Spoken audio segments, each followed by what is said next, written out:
ಚಪಾತಿ ಇಡ್ಲಿ ತಗೊಳ್ಳಿ. ಏನು ಹೇಳಿ ಏನು. ಹಲೋ ಫ್ರೆಂಡ್ಸ್, ಎಲ್ರಿಗೂ ನಮಸ್ಕಾರ. ಎಲ್ಲರೂ ಹೆಂಗಿದ್ದೀರಾ? ನಾನು ತುಂಬ ಚೆನ್ನಾಗಿದ್ದೀನಿ. ಸೊ ಇವತ್ತು ನಾನು ಬೆಂಗಳೂರಿಂದ ಉಡುಪಿಗೆ ನನ್ನ ಫ್ರೆಂಡ್ ಮ್ಯಾರೇಜ್ನ ಅಟೆಂಡ್ ಮಾಡೋಕ್ಕೋಸ್ಕರ ಟ್ರೈನಲ್ಲಿ for the first time travel ಮಾಡ್ತಾಯಿದ್ದೀನಿ.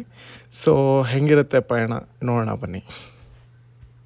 ಸೊ ರೈಲ್ವೆ ಸ್ಟೇಷನ್ ಹೋಗೋಕ್ಕಿಂತ ಮುಂಚೆ ನಾವು ಫ್ರೆಂಡ್ಸ್ಗಳೆಲ್ಲ ಮಾತಾಡ್ಕೊಂಡು ಹೊರಟಿದ್ವಿ. ಊಟ ಮಾಡೋದು ಬೇಡ ಮನೇಲಿ, ಅಲ್ಲೇ ರೈಲ್ವೆ ಸ್ಟೇಷನ್ ಹತ್ರ ಹೋಗ್ಬಿಟ್ಟು ಅಲ್ಲೇ ಏನಾದರೂ ತೊಗೊಂಡು ತಿಂದ್ಕೊಂಡು ಹೋಗೋಣ ಅಂತ. ರೈಲ್ವೆ ಸ್ಟೇಷನ್ ಹತ್ರ ಹೋದಾಗ ನಮಗೆ ಏನು ತೊಗೋಬೇಕು ಅಂತ ಅಲ್ಲಿ ಏನು ಫುಡ್ಡೆಲ್ಲ ಸಿಗಲಿಲ್ಲ ಕರೆಕ್ಟಾಗಿ. ಸೊ ಅಲ್ಲಿ ಮಾಡ್ತಾಯಿದ್ರು ಒಬ್ಬರು ಬಿರಿಯಾನಿನ, ಅದನ್ನೇ ತೊಗೊಂಡ್ವಿ. ಬಿರಿಯಾನಿ 140 ರೂಪೀಸ್, ಒಂದು ಚಿಕನ್ ಬಿರಿಯಾನಿ. ವರ್ತಿಲ್ಲ ಅಂತ ಅನ್ನಿಸ್ತು. ನಿಮಗೆ ನಾನು ಪ್ರಿಫರ್ ಮಾಡೋದಾದ್ರೆ ನೆಕ್ಸ್ಟ್ ಟೈಮಿಂದ ಹೊರಗಡೆ ಫುಡ್ನ ಪ್ರಿಫರ್ ಮಾಡ್ತೀನಿ. Costly first guys. S4 ಮುಂದೆ ಬಂದ್ವಿ. ಡ್ರೈ ಕೋಚ್ ಅನಿಸ್ತಿದೆ, ಡ್ರೈ ಕೋಚ್ ಅನಿಸ್ತಿದೆ. ಇವತ್ತಿಂದು ನಮ್ದು ಇದಕ್ಕೆ ನೀನೇ ಅಪ್ಪ ಇದ್ದಂಗೆ. ಏನಾದ್ರು ಎಲ್ಲರಿಗೂ 30 ಸೆಕೆಂಡ್ ಮಾತ್ರ ಟೈಮ್ ಇಲ್ಲ, ತಡಿ ಬರ್ತೀನಿ.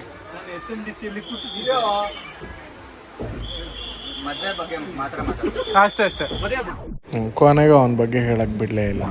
ಇವನು ನಮ್ಮ ಶೆಟ್ರು, ಕತ್ರಗುಪ್ಪೆ ಹುಡುಗರು ಶೆಟ್ಟಿ ಅಂತಾರೆ, ಮೆಜೆಸ್ಟಿಕ್ ಹುಡುಗರು ದಾಸ ಅಂತಾರೆ.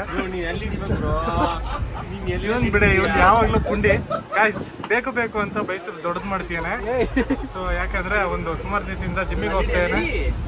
ಸೊ ಚಿಕ್ಕ ಬೈಸಿಪ್ಸು, ಚಿಕ್ಕ ಚೆಸ್ಟು ಚೆನ್ನಾಗಿ ಬಂದಿದೆ. ಆಮೇಲೆ ಇವನು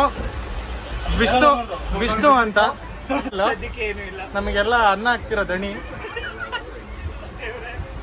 ನಂಗೆ ಯಾರೋ ಅನ್ನ ಹಾಕ್ತಿದ್ರು, ಅವ್ರಿಗೆ ಇನ್ನೊಬ್ರು ಹಾಕ್ತಿರ್ತಾರಲ್ಲ.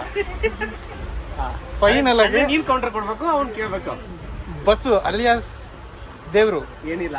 So foreign return just UK ಇಂದ ಎಷ್ಟು ದಿನ ಆಯ್ತು ಬ್ರೋ ಬಂದು?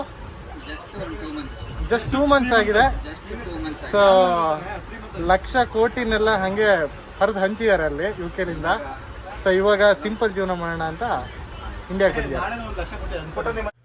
ಸೊ 12 o'clock ಆದರೂ ಟ್ರೈನಲ್ಲಿ ನಮಗೆ ನಿದ್ದೆ ಬಂದಿರಲಿಲ್ಲ. ಸೊ ನಿದ್ದೆ ಬರ್ತಿಲ್ಲ, ಏನು ಮಾಡೋಣ ಟೈಮ್ ಪಾಸ್ ಮಾಡೋಕ್ಕೆ ಅಂತ ಟ್ರೈನ್ ಡೋರ್ ಹತ್ರ ನಿಂತ್ವಿ. ಸೊ ನೀವ್ಯಾರು ಟ್ರೈನ್ ಡೋರ್ ಹತ್ರ ನಿಲ್ಲಕ್ಕೆ ಹೋಗ್ಬಿಡಿ, ಅದು ಸೇಫ್ ಅಲ್ಲ.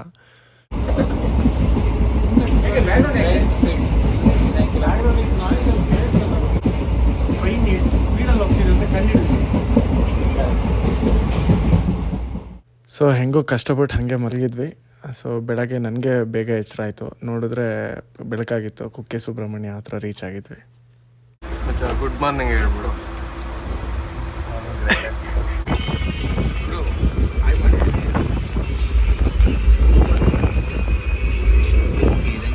ಗುಡ್ ಮಾರ್ನಿಂಗ್ ಹೇಳಿ ಅಂದ್ರೆ ಕನ್ನಡದಲ್ಲಿ ನಮಸ್ಕಾರ ಅಂದರೆ ಇದು ಸಂಸ್ಕೃತಿ. ಇಂಥ ಜನ ಎಲ್ಲಿ ಸಿಗ್ತಾರೆ ನಿಮ್ಗೆ? ಹೊಡಿರಿ ಚಪ್ಪಾಳೆ, ಹೊಡಿರಿ. ಇದು ನಮ್ಮ ದೇಶ ಅಂದ್ರೆ. ನಾನು ಚೆನ್ನಾಗಿಲ್ಲ.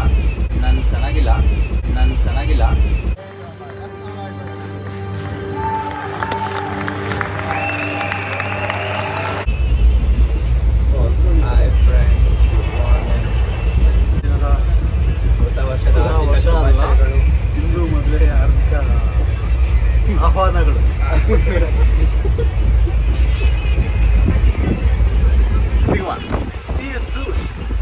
ಟಾಯ್ಲೆಟ್ ತಾನೆ, ಹೋಗ್ಬಿಡು, ಯಾರು ಮಾಡಲ್ಲ.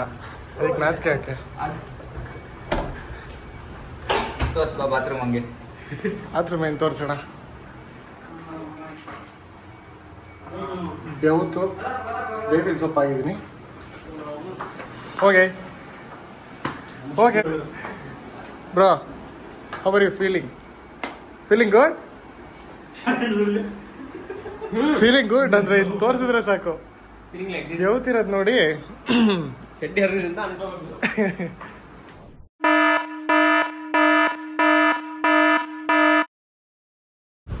ಸೊ ಟ್ರೈನಿಂದ ಇಳಿದು ಅಲ್ಲಿಂದ ಕ್ಯಾಬ್ ಮಾಡಿಕೊಂಡು ನಾವಿರೋ ಹೋಟೆಲ್ ಹತ್ರ ಹೋಗಿ ಇದ್ದಿದ್ದು ಒಂದೇ ರೂಮ್ ನಮಗೆ. ಬಟ್ ನಾವಿದ್ದಿದ್ದು 5 ಜನ. ಸ್ವಲ್ಪ ಕಷ್ಟ ಆಯಿತು, ಬಟ್ ಹೆಂಗೋ ಅಡ್ಜಸ್ಟ್ ಮಾಡ್ಕೊಂಡು ಅಲ್ಲಿಂದ ಹೊರಟು ಸೀದಾ ಫ್ರೆಂಡ್ ಮೆಹಂದಿ ಫಂಕ್ಷನ್ಗೆ ಹೊರಟೋದ್ವಿ.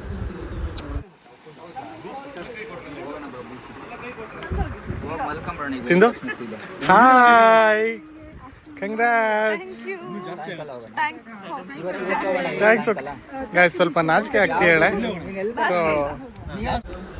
ಸೊ ಮದುವೆ ಮನೇಲಿ ಒಂದೊಳ್ಳೆ ವೆಜ್ ಊಟ ಮಾಡಿಕೊಂಡು ನಾವು ಅಲ್ಲಿಂದ ಎಲ್ಲಿಗೆ ಹೋಗೋದು ಅಂತ ಯೋಚನೆ ಮಾಡ್ತಾಯಿದ್ವಿ. ಅಷ್ಟರಲ್ಲಿ ನಮ್ಮ ಫ್ರೆಂಡು ಬಂದು ನಮ್ಮನ್ನು ಮರವಂತೆ ಬೀಚ್ ಅಂತ ತುಂಬ ಚೆನ್ನಾಗಿದೆ ಅಂತ ಅಲ್ಲೇ ಕರ್ಕೊಂಡೋದ್ರು. ಹೋಗಬೇಕಾದ್ರೆ ತುಂಬ ಲೇಟ್ ಆಗಿತ್ತು, 6 o'clock ಆ ಥರ ಆಗಿತ್ತು. But it was good. ಕಲ್ಲೋಡೋದು ಸಿಗೋದೇ ಇಲ್ಲ.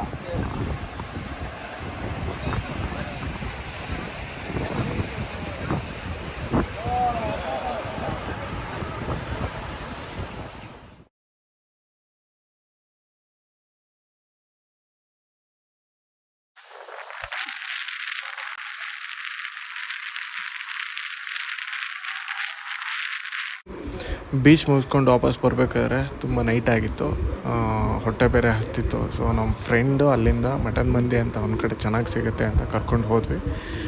ಬಟ್ ಫುಡ್ ಮಾತ್ರ ಸಕ್ಕತ್ತಾಗಿತ್ತು.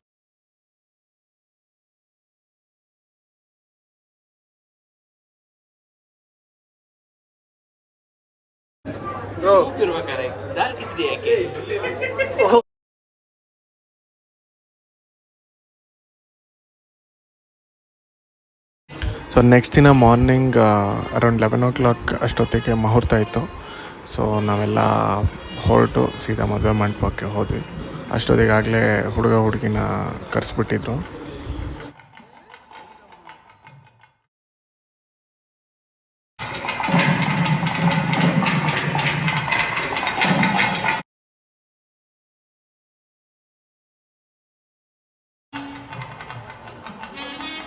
ಸೊ ಭಟ್ರ ಹೇಳ್ತಿದ್ದು ಯಾವುದೂ ಮದುವೆ ಗಂಡಿಗೆ ಕೇಳಿಸ್ತಿರ್ಲಿಲ್ಲ, ಆದರೂ ಹೆಂಗೋ ಮ್ಯಾನೇಜ್ ಮಾಡ್ಕೊಂಡು ತಾಳಿ ಕಟ್ಟಿದ್ರು.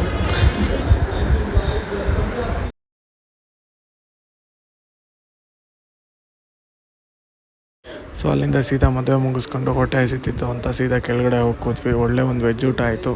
ಊಟ ಮುಗಿಸ್ಕೊಂಡು ಸೀದಾ ಕೋಡಿ ಬೀಚ್ ಹತ್ರ ಹೋದ್ವಿ.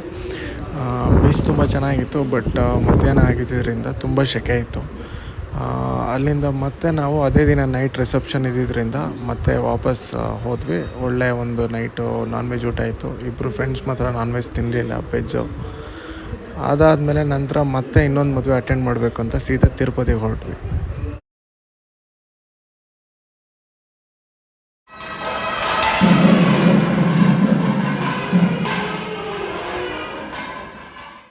ಸೊ ಗಾಯ್ಸ್, ಇದೇ ಥರ ವೀಡಿಯೋ ನೋಡ್ತಾ ಮಾಡ್ತಾಯಿರ್ತೀನಿ, ಎಂಜಾಯ್ ಮಾಡಿ ಅಂತ ಹೇಳ್ತಾ ಈ ಬ್ಲಾಗ್ನ ಮುಗಿಸ್ತಾ ಇದ್ದೀನಿ. ಎಲ್ರಿಗೂ ಒಳ್ಳೆಯದಾಗಲಿ. ಬಾಯ್, ಟಾಟಾ, ಟೇಕ್ ಕೇರ್.